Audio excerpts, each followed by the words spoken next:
What were you witnessing as far as the scene, block parties, clubs? What were you witnessing firsthand? Well, Greg Nice from Nice and Smooth, he used to come up to my neighborhood and to visit me. He says, Earl, you need to come down where I live at. He lived downtown, Webster Avenue. I was like, man, it's kind of crazy down there. But I said, come on, let's go. So he brought me to a lot of the parties where I met T. La Rock, I met Special K from the Churches 3, and they took a liking to me, and we just started hanging out, and I started watching them do the music. I was never really into the music like that. But then one day I just said, let me write a rhyme. So and that's how it started like that. Yeah. Right. Did you have any groups? Were you part of any crews earlier on? I know you said the Yeah. ministry, but were you a part of anybody preacher on the ministry? Absolutely, absolutely. It was a group called Finesse to Impress 4 MCs.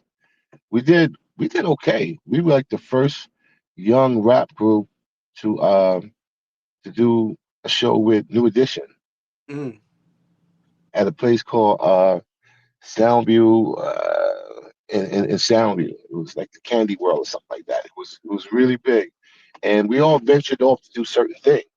As we grew up. Part of the group was for Finesse 4 MCs. It was Pretty Ricky, Booski, Preacher Earl, and King Vic. Pretty Ricky and Booski went off to do their song, a rendition of "It's Yours." They did "It's Mine." mm. That's Booski and Tila Rock are cousins. So he would take me down there around the corner from Greg Nice. So I found out that, oh man, we all family, and we all was in the same neighborhood. And that's how we went to a lot of the jams. I It's mean, dope. real street light, hook up the equipment jams.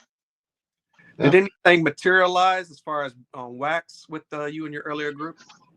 Oh, of course, of course. Pretty Ricky and Booski, they made the first one. It's Mine. Our DJ was GM Fresh, Grand Magician GM Fresh. He went on to do, and we all ultimately did all together. SWV. Yeah, with producers too. We did Downtown. Mm. That's the key to my love. We did Jodeci. For your love, I can do anything for you. I mean, oh man, the list goes on. Then I started doing my own. The record I did, My Neck, My Back, with Kaya. Wow. Kaya was part of a group called Dirty South Divas, and Okay. the other girls didn't come to the studio as much as she did. So we kept recording, kept recording, kept recording, and we had an album.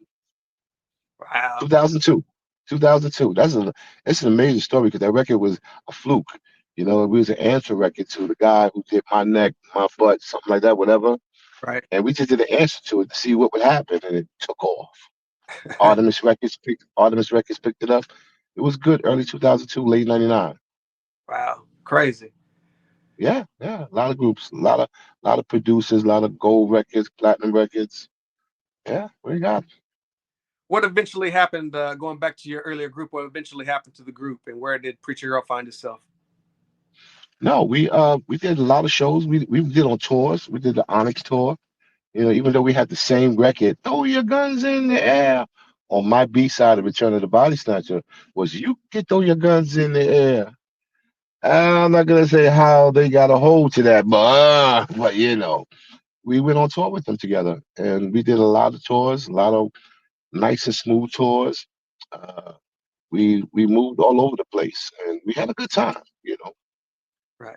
Before that, you found yourself on the Posse track down the line. Before we get into that, what were you witnessing? Mhm. Were you there when Nice and Smooth signed their first deal with Sleeping Bag Records?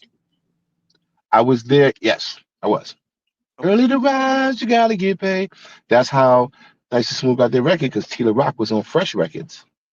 Fresh Records and Sleeping Bag of sister companies. So, yeah, I was there. Greg's very first video, Early to Rise, you see me and my twin brother in that video when they playing pool in a pool hall. Right. Yeah. Wow. As far as their hmm more album, Ain't a Damn Thing Changed, talk a little bit hmm about what you were witnessing and how you jumped on down the line the Posse track. Now that is a funny story in itself. So it was Guru, Gangstar, God bless him, Guru, Premier, uh, Bass Blaster, Asu, uh, Smooth, Greg, and we're all in the studio. And there's a guy named Frank Nitty. He was supposed to be on the track. So I'm sitting there having my beer, just hanging out with the crew. Frank Nitty kept messing up. So Premier was like, oh man, what we gonna do with him, Greg? He said, give him one more shot. And then Greg said over the mic, hey Nitty, if you mess up one more time, I'm gonna show Preacher Earl is gonna show you how to do it. And he messed up. And I went into the booth. I mean, I got my beer in hand. I'm going there because I always had that one rhyme. I always had that one rhyme. So I went in the booth and I recorded it, one shot deal. And I went back outside into the booth with my beer, and he said, "All right, so you want me to erase that and Frank need to go back in?" And Premier said, "Wait a minute, you recorded that?" It was like, "Yeah." He said, "Play that back." Played it back. Frank Nitty hates me to this day. And I showed them how one rhyme, in and out. It was they was like, "You recorded that?" They say yes, and that's how I got on down the line. Wow. So Frank Yeah, was supposed to be on the track and you replaced him? yeah, I replaced them. I replaced them just Wow. like that, just like that. To this day, every time he sees me, "You preacher, you know that was my shine, right?" Kept messing up, man. What you want me to do? And Right. that's how it all took off as far as recording, because that was my very first recording. Wow. Yeah. Once that hit the streets, was there a bidding war for Preacher Earl? Yeah, a couple of labels wanted me because Greg Nice and Smooth was hot, it was on fire at that time. So they would take me everywhere they went on shows. I would open up the shows for them. I'm the one who announced them on the mic, bringing them out, and it was great. And everywhere I went, they played down the line, and I got on. I looked good. I felt good. I had confidence, and everyone wanted to be a part of it. So I wound up signing with Fat Wax Records. Fat Wax back in the days. Yeah. They had Van Silk was there. Van Silk, the legendary promoter, Rapper Mania. That's what I'm working with right now. Another story. And he was there at the label with Chuck Chill Out. They were all there, and they brought me in and recorded the record. And boom, did a video, took off.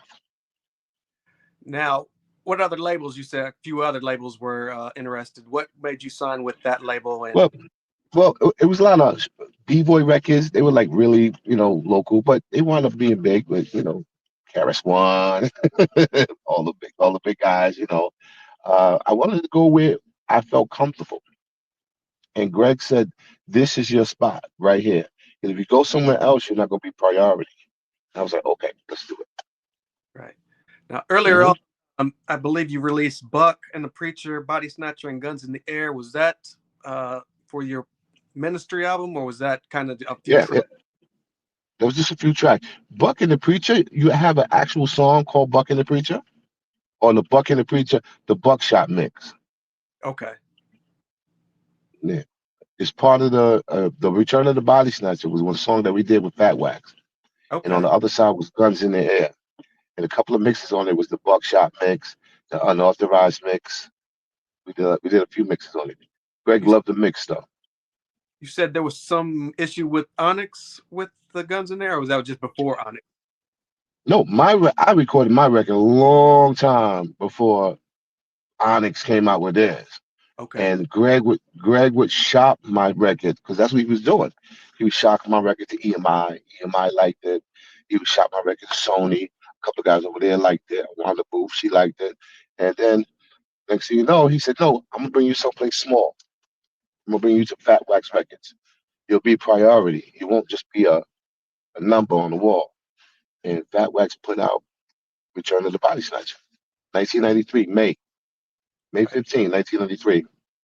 Was there a whole project recorded over there that maybe it got shelved? No, no, no. That's the only song I did. I did Okay. one single. That's it. That's it. One single. One double-sided single. That's it. Yeah.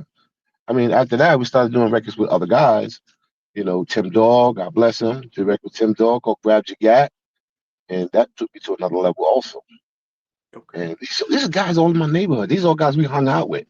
And now we're making records and we're going on tour worldwide. Like, wow. I see I run into people in Germany like, yo, what are you doing here? Oh my God. What's good?